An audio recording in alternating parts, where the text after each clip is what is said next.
Agora vamos falar então das estratégias de intervenção no caso da depressão. Elas precisam ser farmacológicas e também psicoterapêuticas. Então, é preciso de uma parceria para se curar. Precisa de pais, a família, a escola, os amigos, porque sozinho eles não conseguem sair desse buraco, né? Escutar e entender o que ele está falando. O diálogo aí é fundamental.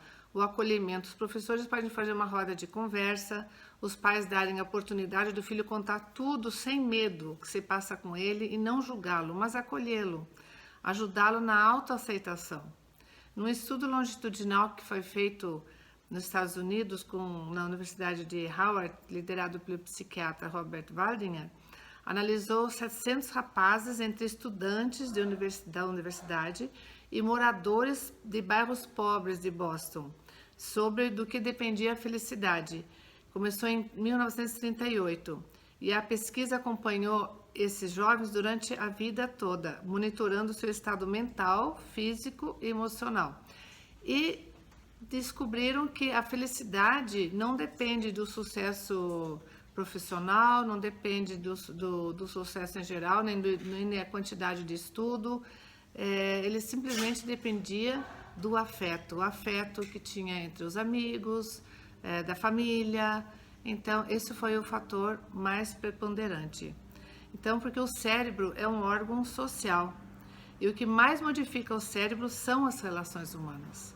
Então, a conexão cerebral é a conexão humana. Também conhece-te a si mesmo, como está escrito no templo de Apolo em Delfos, porque ajuda na saúde mental. Porque reconhecer as emoções, dar nome a essas emoções,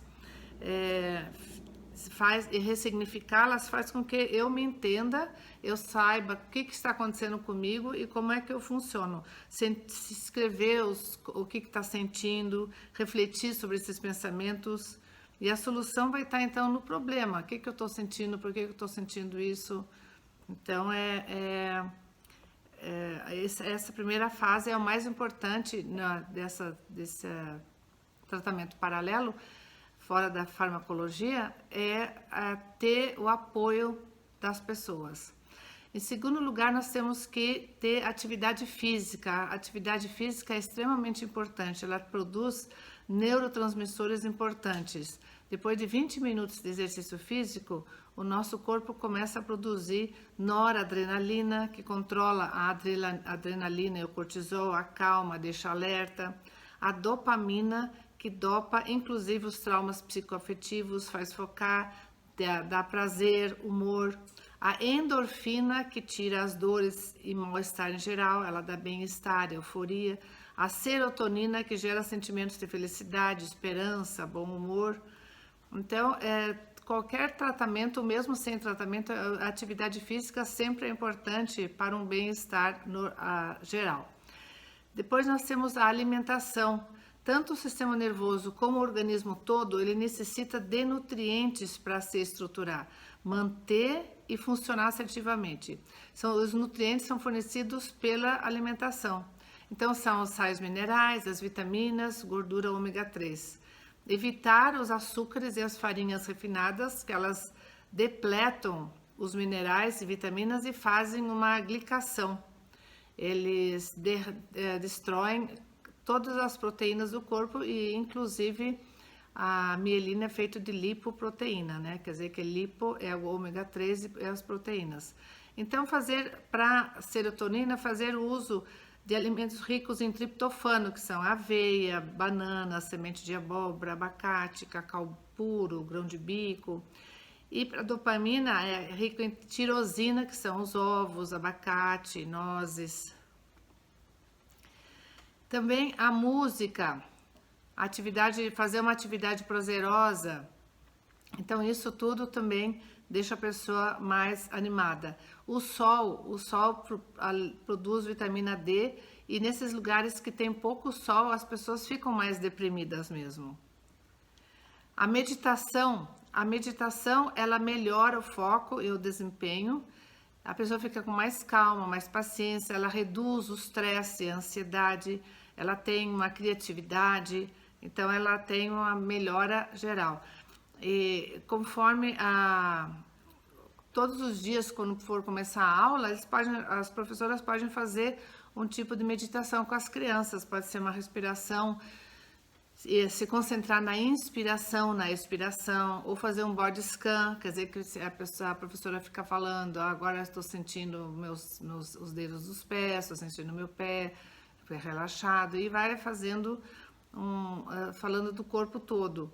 E pode respirar 3 vezes, né? Então, assim, a meditação é muito importante porque quando a gente está com ansiedade ou está com depressão, o pensamento, normalmente com uma pessoa normal, enquanto a gente está acordado, a gente não para de pensar, está sempre pensando. Só que a ansiedade está sempre pensando no será que eu vou conseguir, e a depressão está pensando que a pessoa não vale nada, que a vida dela não tem sentido. Então, para ela parar de pensar um pouquinho, e isso ajuda muito, porque a pessoa muda, de repente ela vê que não é tão grave assim aquela situação.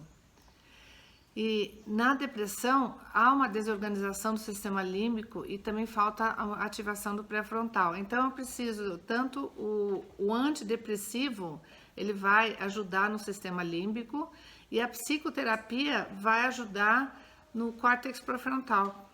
Então, a associação do antidepressivo com a psicoterapia é que tem um resultado melhor. Quando, com o tratamento com o antidepressivo alcança já o nível de 50% ou mais de redução dos sintomas, a gente já fala que já está havendo uma resposta terapêutica. A terapia tem por objetivo a remissão completa dos sintomas, 100%, bem como a manutenção substancial desse nível de melhora. Mas após a remissão dos sintomas da recuperação, o tratamento deve ser mantido pelo menos por mais 6 meses, pois a depressão ainda pode sofrer uma recorrência.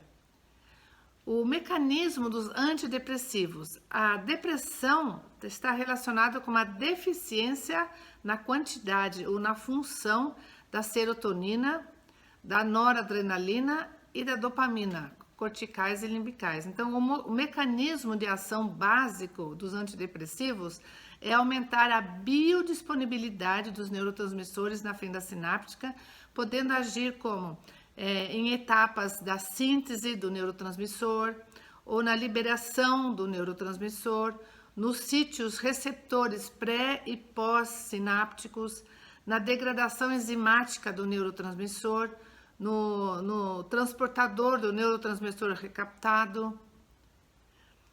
Algumas classes de antidepressivos são, por exemplo, nós temos os inibidores seletivos da recaptação da serotonina, que é a fluoxetina, a sertralina, a citalopram, a paroxetina.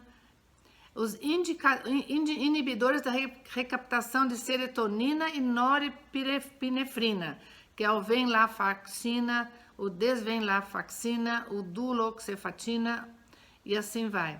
Os moduladores dos receptores 5-HT2 são fármacos que atuam principalmente como antagonistas do receptor 5-HT2, aumentando como consequência a disponibilidade da serotonina. Aí temos a trazodona, a nefazodona, a vortioxetina.